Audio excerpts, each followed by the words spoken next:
Greetings, folks. Woody from Obadiah's. Today we're looking at the Flameview cook stove by Margin. This is a test stove I'm going to be firing up here soon. As soon as I get my adapter to go from 7-inch oval to 7-inch round. We're going to burn the stove and show you all about it. I have a customer over in Idaho who called me, and they couldn't maintain control of their stove, so I started talking to them, and it's evident that the gaskets on the door needed to be replaced. And you're looking here at a Flameview. This is a newer version, and you're looking at the door brand new with a gasket system. As you can see here, the gasket on the newer Flameview is down below. The glass is compressed against the gasket, and then there appears to be another gasket over or underneath the metal bracket here. There's a gasket between the steel bracket and the glass. So anywhere where the glass is contacting steel, there's a gasket. So what we're going to do right now is change this out on a older stove, and I'm going to show you how to change the gasket on your Flameview cook stove. The thing about Flameview stoves by Margin, and I think all Margin stoves, is the way they're built. There's no adjustment in this latch. It's welded together, and you can't adjust this. So there's no adjustment whatsoever in the hinge system. It's all welded, so there's no adjustment. So when your gasket wears out, your stove is going to leak. That's just the way it is. You can't adjust the latch to take up for that. Every one of these rope gaskets will compress over time. So I advise, this is kind of a cam type deal. The harder you pull it down, the tighter it goes. What you want to do is take a dollar bill, put the dollar bill in here, close your door, pull the bill out. You should have some compression. If you don't have compression, it means your gaskets are bad. If you're finding your burn time on your stoves getting shorter and shorter, it means it's time to change your gaskets. And this particular customer, when her gaskets got so bad, she actually had a chimney fire. There was creosote in here, and this just turned blue. Fortunately, they didn't burn their house down, so that is a consequence when you can't control your fire. You need three things to have a fire. You got to have oxygen, you got to have fuel, and you got to have combustion, spark. You remove any one of those three and the fire will go out. So normally what you would do in the event of a chimney fire in an airtight stove is shut all your dampers off and then starve it for oxygen. I also recommend, folks, if you have a Flameview stove, go get a Chimflex or call us. We can get them for you. It's like a little fuse that you throw inside your firebox, and it will extinguish the fire. So something that people should be aware of. Anyhow, they brought me their door. It's out here. And I'm getting ready to replace the gasket. So I now have a door to show you guys. It's a couple years old since the gaskets were last replaced. Now notice here the compression on the gasket. See how it's deeper here? It's really deep here. And then it's not so much on this side. So the stove was leaking. You can see the rope gasket. You can see that Margin has changed their design. They used to have these plates that held it in place on all four sides. Now they just hold it at the top and the bottom. Probably because of glass breakage, it's not good to do it on all four sides. You need expansion and contraction. So you want to be careful when you do this. If you don't do it right, you over tighten these plates. When you replace the gasket, you will break your glass, especially in this kind of a configuration. So what I'm going to do here is I'm cleaning the creosote off the glass. You can see how dirty the creosote is.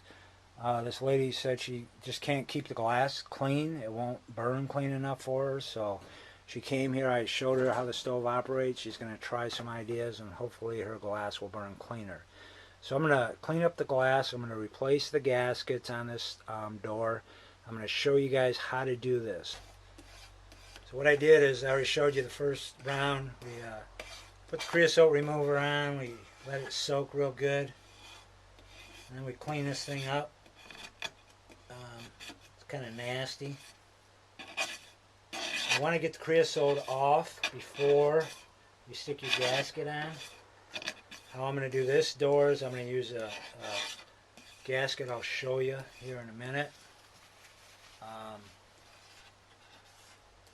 It's got a sticky on the back. It's called a glass gasket, and it's kind of like a roll of tape almost. And what you do is you fold it over the edge. And I don't know what they had on here. It's kind of what it looks like it was at one time. It's pretty bad shape. So it's kind of a good idea to clean it before you start working on it. Probably a good idea to wear the gloves I got laying here, which I'm not using. I'm not really a glove person. But this stuff's carcinogenic. Try not to get on your skin. Next thing I gotta do is pop these screws off in order to lift the glass out in order to change the gasket. I'm just trying to get it clean enough where I can handle it without getting filthy. It's kind of a nasty job, but it's got to be done regularly in order to maintain consistent, efficient burns with your stove. So I don't really care what brand of stove it is. They're all pretty much the same. It has a glass door. You need to maintain the gaskets on your door. Alright, I got all the plates out. Essentially, these are the little screws that hold them in. I don't know if they're factory or what. It's just they just drilled holes and popped them in. The ones at the bottom of the door look like they totally were corroded. I just touched them and they broke. I had to use a driver on them to get them out. They're flathead. There's not enough there. There's not enough bite when you're trying to use a flathead screwdriver. So you can't grab it. So I went and got one of these tools, used one of these, and it hangs down a lot better. So that's what I recommend. That's how I got them out. So anyhow, glass is now free. There it be. This glass is Pyrex. It is not tempered. It is a special glass. Do not ever, ever, ever put regular glass in a wood stove. It don't work. It will break. In fact, it will shatter. If you use tempered glass, it will shatter. And tempered glass actually has plastic in between it, so it will melt first, then separate, then shatter. So don't do that. You want to use special glass for a wood stove that's rated. And this is called Pyrex. It's called SRAM glass. It's a ceramic. This glass here is about ready to break.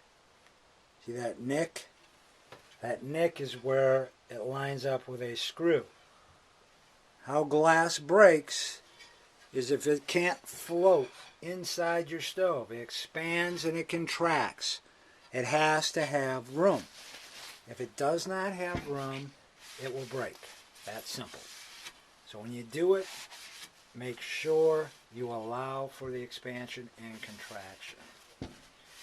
Okay, last, you can see there's some gooky stuff on here. I'm going to clean that off so that when you wash the window there won't be any residue. It'll look nice. But you got to be careful with the glass. It's pretty fragile. So I'm just going to spray some of this stuff here on the last places I couldn't really get because it was in the door and the brackets were in the way. To clean your glass, you just take a razor blade, let that stuff sit. The longer it sits, you can rub it back and forth, and it has a chemical reaction takes place where it will liquefy the creosote and make it removable. It'll turn almost to a gel so you can wipe it off.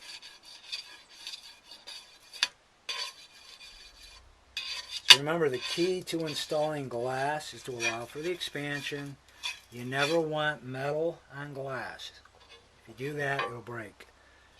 The glass has to be able to ride, in some kind of a gasket or something to protect it from the metal.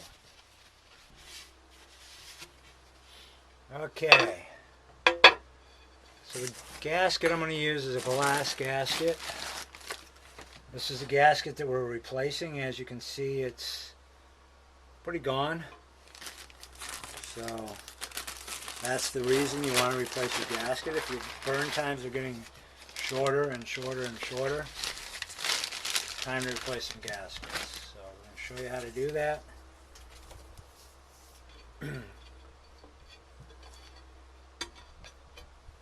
This is the gasket here. Sorry about that. It's got tape on the back, and you just peel it off. So I generally start in a corner. You go over one edge.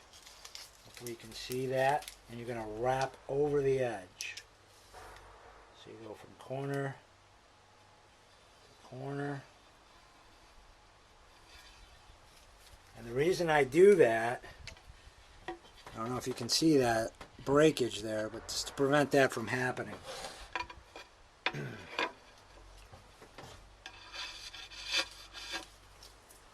Have a good sharp knife, cut the gasket. Hopefully you guys can see this. There's the back side. If you didn't put it on, you can adjust it a little bit if you didn't get it on there right. Main thing is fold it over the edge.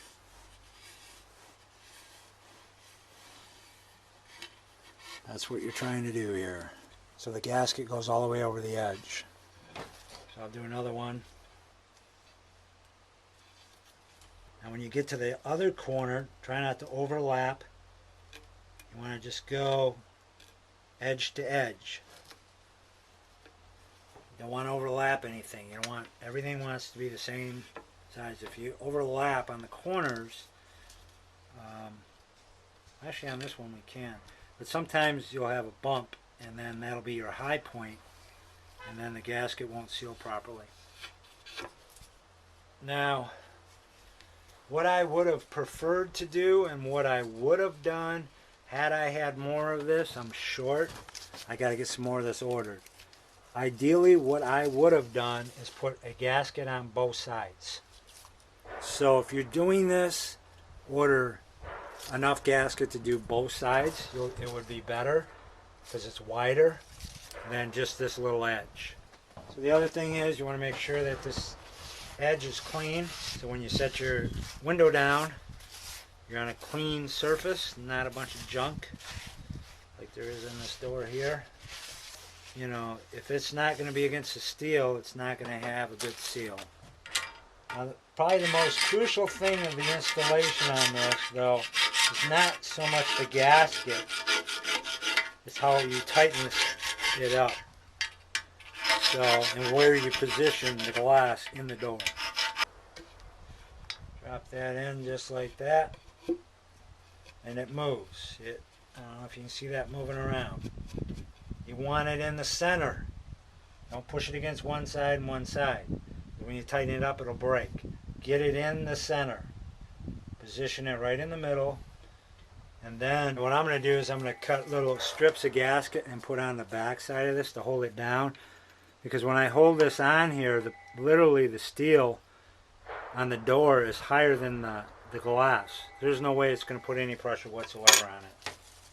So what I did is just put some extra gasket material. So now it presses on the glass to make a seal. It's no wonder they're stoves. Getting such a short burn time here. So, yeah, you want to make sure your little plate, there's a metal thing on the back. And when you screw this down, it has to be pulling down on the glass or it's not going to make really any difference. You don't want to pull it too much, just enough to put some pressure on it and hold the glass in place. Too tight, it's going to break.